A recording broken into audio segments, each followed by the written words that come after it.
واجعل بنائي بناء علمي وعمل بسنة وحلمي. balaa ñuy sori sax ci kàddu yi di remercier bu baax a baax ci d'abord accueil bi macha allah di remercier également ci participation bi ndax su ANAQ-Sup buñ ko woowee pour mu accompagner da ciy sawar ndax waxoon nañ ko ci njëlbeen ANAQ-Sup dafa am mission d'accompagner tous les établissements d'enseignement supérieur privés et publics du Sénégal ci wàllum procédures yi ak assurance qualité te mission boobu dafa nekk mission boo xamante ne daf ko ñor loolu suñu établissement woowee rek pour ñu loo xamante ne activité bu génn ci mission boobu noonu rek bu jógee ci mission boobu rek ñun dañ ciy ànd ak mbégte waaye mbégte bi nag biñ ñëwee dafa am lu ci yokk mooy engagement biñ fi fekk ak pas-pas biñ fi fekk ci wàllum assurance qualité loolu dafa gën a yombal suñu liggéey. loolu aussi tamit li nga xamante ne moom lañ prévoir ron pour liggéey ko ak yéen daf ko gën a rattaxal daf ko gën a yombal si ñaari fan yi nag ñi ngi def accompagnement bi si ñaari wàll boo xamante ne si procédure d'auto-évaluation bi la maanaam conduire une auto-évaluation waaye tamit ñu génne tamit wàll boo xamante ne comité de pilotage bi ak cellule interne d'assurance qualité bi ban rôle lañ ci am nga xamante ne ñoom ñaan ñëpp dinañ xam ne ay comité yu am solo la ci projet boobee di procédure conduite d'auto-évaluation bi waaye dinañ daje boo xamante ne aussi tamit dafay yokk liggéey bi mu jëm kanam mais du ñu daje wu mbëkkante du ñu daje boo xamante ne dafay gaañaate donc depuis démb si loolu lañ doon liggéey et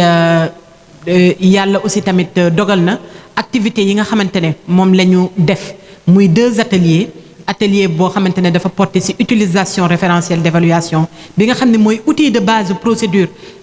bi de programme bi ak activité boo xamante ne dafa porter ci mise en œuvre de auto-évaluation bi dafa nekk activité yoo xamante ne production yu jéggi dayoo yu macha allah moom lañ am te loolu rek mooy firndeel pas-pas bi nga xamante ne ak engagement bi nga xamante ne fekk nañ ko fi ndax ñun li nga xamante ne mooy message bu ñuy jox établissement bi rek mooy culture qualité ñu koy gis ci lépp ci doxalin bi ci doxin bi ak ci lépp waaw culture qualité boobu nag mën nañ ko misaalee benn proverbe bu xawma expression bu ñuy wax ci olof naan balaa nga naan naam ne fa yow da nga bëgg lii ndax yaa ngi yëngu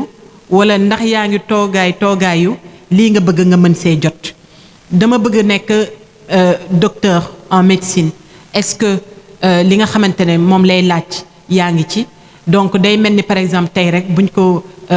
indee ci wàllu établissement d'enseignement supérieur dama bëgg samay programme ñu accrédité ko dama bëgg am habilitation avis favorable est-ce que au moins am nga dispositif d'assurance qualité voilà donc dafa nekk loo xamante ne dafa am solo te dispositif d'assurance qualité boobu nga xamante ne mooy béyabaa bi di début bi UCAC fexe ngeen ba teg ko fi donc loolu moo gën a yombalal liggéey bi di terminer rek sama kàddu yi di wax ne accompagnement bi nag on le fait avant pendant et après voilà donc dañ koy continuer et accompagnement bi dafay nekk aussi tamit sous beaucoup de formats ñëw nañ tey présentiel sur 2 jours accompagnement wu 1 minute sax am na accompagnement wu 30 secondes am na accompagnement à distance accompagnement par mail par téléphone donc bu leen di hésiter ndax yëf yi partage la ñun duñu expertu qualité wu UCAC yéen ñii nga xamante ne yéenay xëyee fii di fi liggéey yéenay expert assurance qualité wu UCAC ndax yéen a xam UCAC te yéenay liggéey fii UCAC donc lépp loo leen ñu woowee rek ñun boo leen ñu waxee lan ngeen bëgg ñun dinañ ci partager ay expérience partagée xarañte biñ ci am pour loolu mën a sotti di leen jaajëfal nag bu baax a baax di jaajëfal le professeur Lamine Gueye di ci jiital Serigne Mohamed Mbacké di ko ci jiital ci remerciement bi di ci teg professeur Lamine Gueye ci activité bi nga xamante ne mooy accompagnement bi di jaajëfal le vice recteur professeur Mor Faye ak toute son équipe et également le responsable de la cellule interne d'assurance qualité professeur Mamadou Diarra donc di jaajëfal participants yëpp directeur d'UFR yeeg vraiment étudiants yi chef de département yi chef scolarité responsable yëpp vraiment ñu ngi leen wàllu santé beeg yëpp ñu ngi jaajëfal ñëpp di aussi remercier di aussi di leen jottali nuyoo bi nga xamante ne bi ñuy ñëw secrétaire exécutif teg na ko suñu loxo pour ñu indil leen ko fii di leen réitérer toutes les salutations du professeur Massamba Diouf secrétaire exécutif de l'ANAQ-Sup. Merci beaucoup professeur. ñu ngi lay nuyu lu bari le ziar di nuyu bu baax expert ak agent ANAQ-Sup yu nekk fii sur place di nuyu aussi directeur d'UFR yi nuyu enseignants yi nuyu administration bi ñuy étudiants yi ndax daanaka ñëpp fi teewoon ndaxte lu mel ni auto-évaluation moom partie prenante yëpp ñoo fa war a teew donc ñi ma lim nii moo ñi effectivement ñi nga xam ñoom la ñuy xaar ci accréditation te aussi participer nañ activement ci atelier bi mu tàmbalee ba léegi donc pour ñëwaat léegi ci esprit bi foog naa esprit bi bu am solo la ndaxte ca ginnaaw ba ñuy tàmbali lu ñuy wax habilitation boobu recteur Lamine Gueye moo nekkoon secrétaire exécutif ANAQ-Sup defoon nañ sollicitation ANAQ-Sup pour accompagnement. Je sais que c'est venu à l'époque ça nous avait beaucoup aidé parce que li ñu defoon comme constat mooy amoon nañ ay yu bare ay principes ak ay volonté ak ay intentions mais li manquoon daal mooy ay documents yu ko mandargal donc je pense que c'est venu à l'époque nous avait tout de suite mis à l'oreille que pour avancer yu mel nii foog mu ay documents ñu élaborer ay documents comme par exemple lu mel ni plan stratégique de développement ak yeneen yoo xam ne nii lii goon donc ça nous avait été bénéfique moo tax ma ne comme léegi ñu ngi dem ba ci accréditation ñu ne nag léegi tamit le fait que ANAQ-Sup ñëwaat day loo xam ne dañu mën a gën a gindi parce que ñun tamit entre temps suñu vision dafa changer fondamentalement par rapport à ANAQ-Sup parce que ñun dañu jàpp ne ay gendarme lañ yoo xam ne nii mi ngi noonu daal mais on s'est rendu compte que ñoom li leen gën a préoccupé mooy nit ñi def ay accréditation di jàll ak habilitation di jàll parce que ñoom seen ndam la donc accompagnement boobu luñ fu leen mën a woo ak à n'importe quel moment bu ñu ko defee dañ ñëw moo tax ñu ñëwaat tey gën a gindiwaat ci yu bari fekk tamit aussi à l'époque foog naa bi ñu waxee accréditation yi tamit am na ay besoins internes am na ay directeurs yoo xam ne ñu waxoon ni comme léegi dañuy def accréditation laaj tamit ñu xom tamit ni muy demee ñoom tax ñu gën a woowaat encore ANAQ-Sup pour gën a waxtaan ak ñoom léegi nag ñaari fan yi ñu def ak ñoom tamit day ñaari fan yoo xam ne nii wax dëgg yàlla jàng nañ ci lu bare li nga xam ne xamoon nañ ko à peu près gën nañu ko confirmer li nga xam te ne leertul suñu bopp tamit gën nañu ko leeralal li ñu xamoon tamit xamal nañ ñu ko donc muy 2 jours yoo xam ne nii 2 jours yu intense la yu am solo nga xam ne daanaka dañuy allier ay alterner ay parties théoriques ak ay parties pratiques parce que démb ci suba ba nga fàttali ko li ñu njëkk a def mooy ñoom ñu présenté leen lan mooy esprit accréditation ak document de référence yëpp ñu expliqué ñu ko wax nañu ne lii ak lii la ñu xaar ci yéen gën ñu leeral ak lu tax aussi gouvernement Sénégal jàpp ne accréditation lu am solo la ñëpp a ci war a jàll loolu lépp war nañu ko jox ñu ci les documents de référence ci après-midi bi tamit démb def nañ ay ateliers yoo xam ne nii daanaka ñeenti programme yi nga xam ne nii ñoom daanaka accréditation bi ñoom ñooy candidats yi ren donc ñooñu lañ gën a fësal mooy benn groupe ñaari groupe UFR des sciences et métiers de la santé mooy ñi nga xam ne nii mooy option sciences infirmières ak option sage-femme ak bu ñu demee aussi ci beneen UFR muy UFR études islamiques arabe am na groupe études islamiques ak groupe langue et littérature arabe donc mu ñeenti groupe yoo xam ne daanaka dañuy joxe exercice yoo xam ne moom la gën a concerné dañuy jël groupe bu nekk jox ko benn champ ci référentiel bi mu liggéey ci nga xam daanaka ay test la pour ni leen li ñu laaj ci yéen ci yooyu référentiel daanaka yéen référentiel te c'est la même démarche loolu tamit mu nekk loo xam ne amoon na solo lu pratique nga xam ne dana gën a tàggat ñi nga nekk sur place ba nga xam ne bu ñu duggee ci auto-évaluation bi tamit dañ ciy gisaat seen dañu ko def daal ak beaucoup plus de facilité. tey tamit aussi tamit def nañ ay phases yoo xam ne ni ay phase théorique ay phase pratique par exemple suba déglu nañ professeur Diarra moom mu waxaat encore ñoom naka la en tant que SIAC nag ban taxawaay lañu amoon ci aussi habilitation bi waa léegi nag li taxoon a jóg loolu mooy dañu jàpp ni ñoom lañ fa taxawee muy ay points positifs naka lañ ko mën a améliorer bu fekkee tamit yoo xam ne mën nañ ko aussi rectifier nga xam ne presque pratiquement le même chemin moom reconnaître accréditation par rapport à la SIAC ak même si habilitation accréditation bokkul mais tamit daanaka c'est le même type d'engagement donc tamit def nañ ko ak waa ANAQ-Sup mu présenté professeur Diarra après aussi tamit après-midi bi ñu def jotaay bu am solo encore ci exercice pratique nga xam ñëpp bokkaat ñu terminer par esquisse de feuille de route pour daal fexe daal ñoom bu ñu demee dañuy tegu ci orientation boo xam ne nii fii ak i weer li ñu yaakaar ci ñun en termes d'accréditation ñu def ko donc monsieur le recteur c'est pour dire que daal ci ñaari journée yi en termes d'atteinte des objectifs jàpp naa ni on est largement au-delà di gën a encore avoir suite avant de vous donner la parole gën a en tout cas exprimer remerciement ñëpp ci atelier bi wasalaam di la gërëmaat bu baax wasalaam di aussi remercier collègues yi aussi parce que tooguñu rek yam ci dañuy participer il y avait une bonne ambiance de travail on a travaillé efficacement mais aussi dans la bonne ambiance loolu tamit lu am solo la monsieur le recteur vous avez la parole. kon nag mën nañu wax alhamdulilah bi ñu egsee ci cappaandaw atelier bi di remercier waa ANAQ yi nga xam ne ñoo def déplacement bi malgré leur temps chargé pour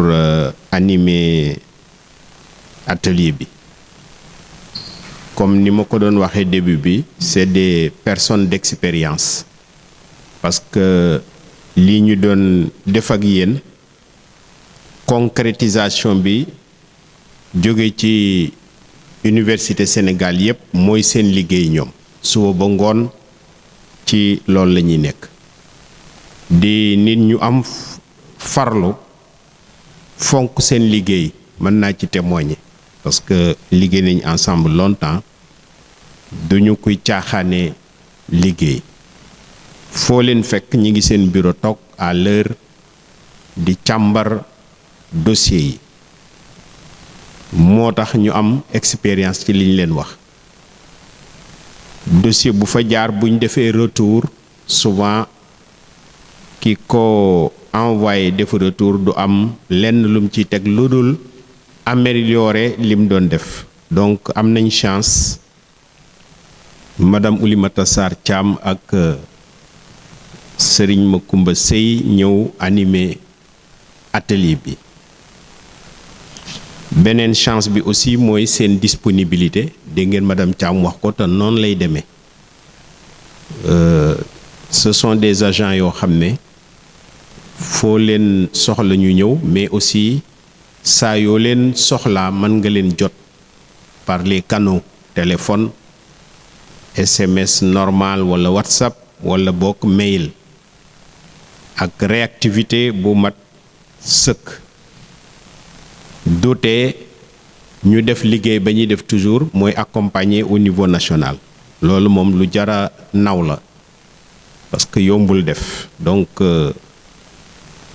jërëjëf madame Thiam jërëjëf Macoumba aussi et merci à l'ANAQ-Sup waa di donc sant gërëm le professeur Massamba Diouf mi nga xam ne moom ngeen doxal tànk yi maa ngi wax aussi disponibilité am ci yépp université waxuma laa bii nga xam ne daf ko fonk trop ba luñ ko ci laaj mu gaaw réagir moom itam parce que délai yi gàttoon na trop bi muy répondre xamoon nañ ne c'est par le principe de répondre presque dans les 24 heures ne d'accord na ci mission bi entrer leen nag en contact avec madame Thiam donc transmettre leen ñu ko suñu remerciement bu baax a baax di remercier le vice-recteur professeur Mor Faye ci mobilisation depuis le début ba fi ñu toll moo ko managé merci ci taxawaayam aussi ak contribution yi mu indi yëpp ci déroulement atelier bi di remercier les directeurs du UFR yi ñëw ñoom ñëpp participer préparer woon dossier bi déjà mais participer aussi te comme léegi moom mbir mi bu ñu paree tey yaakaar naa li ci des yëpp ci seeni loxo lay des daanaka passation de flambeau lay doon Abdoulaye Lo ak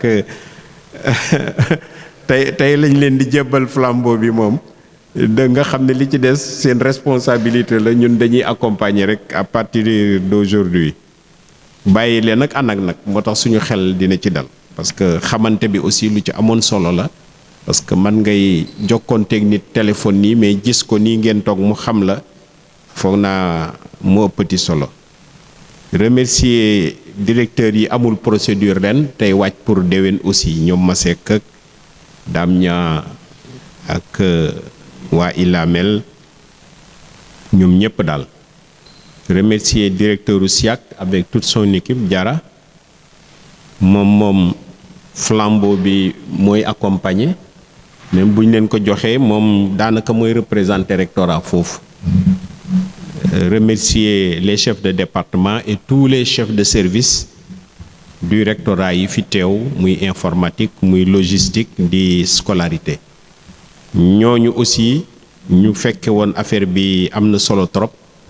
parce que yenn dossiers yi ñoom ngeen koy laaj ko recteur laaj ko EG c'est pour mettre la forme rek mais demande bi ci ñoom lay aboutir donc ñu fekke ko xam li ñuy xaar ci ñoom ci ñeenti procédures yi loolu aussi mën nañ ko rafetlu te teewe nañ lii yëpp ak membre comité de pilotage yëpp yéen ñi ñëpp toog ñu ngi leen di gërëm di leen sant ak ñi nekkut ci comité de pilotage bi mais xam li ñuy waaj ci weer yi ñi di ñëw wala at yi di ñëw ñu ngi leen di remercier di leen sant liggéey bi nag madame Thiam résumé na ko moo revenir ci lu am solo la waxoon nañ ko je crois que léegi chapitre yi ngeen def ku ci tiimati guide d'auto-évaluation bu ANAQ-Sup bi dul doon lu bees ci yow daanaka da ngay nafar rek mais lañ fay wax yépp bu ngeen koy lire di ngeen ko xam kooku nag xam naa madame Thiam def na ko wax na ko léegi mais maa ngi leen koy recommander waat mu bokk ci document yi leen di jege ba ngeen di génn ak jàmm ci lii beneen bi mooy référentiel bi yooyu it lu ci mën di am li ñuy dund la ñuy décrire mais nag terminologie assurance qualité qui est propre moo tax aussi étudier woon ko ak ñoom lu ci amoon solo la kooku aussi benn document la boo xam ne képp ku ci membre ca étudiants yi ba ci directeur du UFR yi daf ko war a yor daanaka comme li ñuy wax ci table de chevet en tout cas dina ko document bu koy jege la parce que boo ko aborder rek yaa ngi def auto-évaluation di waajal évaluation externe bi mise en œuvre li ngeen fi échanger ak ñoom xam naa ne commencé ngeen ko parce que loolu mooy principe bu assurance qualité lépp luñ la ci avertir rek da nga koy daal di commencer appliquer amul xaar du lu ñuy xaar évidemment ñi soumettre dossier accréditation ren ñoom moom dañuy mettre en œuvre ñi nga xam ne déwén la ñuy waaj seen avantage seen chance mooy bu ñu delloo seen service commencé nañoo créer environnement propice à l'évaluation loolu moo doon avantage ñoom itam ñu ñëw fekke ko loolu mu wax ancrer de la culture de la qualité objectifu lii ñuy def dépassé na am accréditation bi kese objectif bi dëgg booy xool assurance qualité mooy l'amélioration continue maanaam boo jógee ci lii ñu war laa natt wala ba waruñu laa natt yow da ngay nekk di améliorer toujours li ngay def rek te li ci intéressant mooy même la ngay def bu baaxee trop da nga koy ñoŋal loolu mooy assurance qualité maanaam même bu ñu la nattoon may la 15 may la 16 da nga naan 17 18 lay viser te loolu moom ñun dañ cee am ndigal sëñ bi nee na fi gën ça résume tout na fi gën moom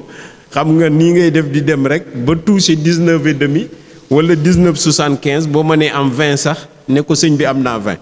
donc loolu mooy amélioration continue xam naa ne wax nañ ko ñoom ba tàyyi donc ñun viser wuñ kese ànd ne avis favorable li ñuy viser mooy même bu dee baax na chaque jour mu gën a baax parce que loolu moo méngoo ak suñu université loolu moo méngoo ak mbir moo xam ne Cheikhul Khadim moo ko moom loolu moo méngoo ak moom toujours rek ñoŋal donc nañ commencer tout de suite mise en œuvre bi main dans la main ma terminer ci rek ne léegi directeur UFR yi ñooy jël en charge la suite ils sont entièrement responsables de ce qui se fera donc bàyyi leen nopp bu baax a baax résultat bi résultat UCAG lay doon mais en premier ñoom seen résultat la mais suñ jort rafet na ci parce que nii ngeen fi teewee taxaw ci seen wet taxaw ci wetu SIAC ci wetu vice recteur mooy wane ne vous êtes déterminé nañu fexe ba respecter délai yi suñuy rapport pare nekk de qualité dutee nag ñoom ñëw jël en charge mais ñun ñi ngi fi pour accompagner leen on est à l'écoute ni leen ANAQ di dégloo noonu leen di dégloo pour jàppale leen ba lépp jaar yoon donc di réitérer suñu remerciement yéen ñëpp di ñaan yàlla rek mu jàppale ñu ni mu ñu jàppale woon ba 3 ans après son ouverture l'université Cheikh Ahmadoul Khadim a eu son habilitation je pense que ñoom ñii comme da ngeen di jokkoo ak ñoom na ngeen leen poser question bi parce que man bu ma ko poser day am benn aspect national bu ciy feeñ mais na ngeen leen wax à part suñu université bi ban moo ubbi am habilitation en 3 ans madame Thiam mii am na recul bi pour répondre leen bëggoon naa ngeen poser leen ko parce que bu ko professeur Lamine Gueye posé perception bi bokkut ak yéen ngeen posé ko waaw loolu mooy problème bi parce que jaar naa ànd ak jaar ci yeneen université ba pare di impliqué wu ci politique nationale bi donc dénk naa leen ngeen laaj leen ba ñu xam ne résultat boobu résultat bu am solo la léegi nag foofu li tax ma koy évoqué suñu fexee ba yàlla jàppale ñu 4 licences yi ñu accrédité leen beneen question di ngeen leen ko poser après mooy ban université moo génne promotion année bi ci topp ñu accrédité ay licences am donc objectif boobu lañu visé fi mu ne madame Thiam c'est une grande ambition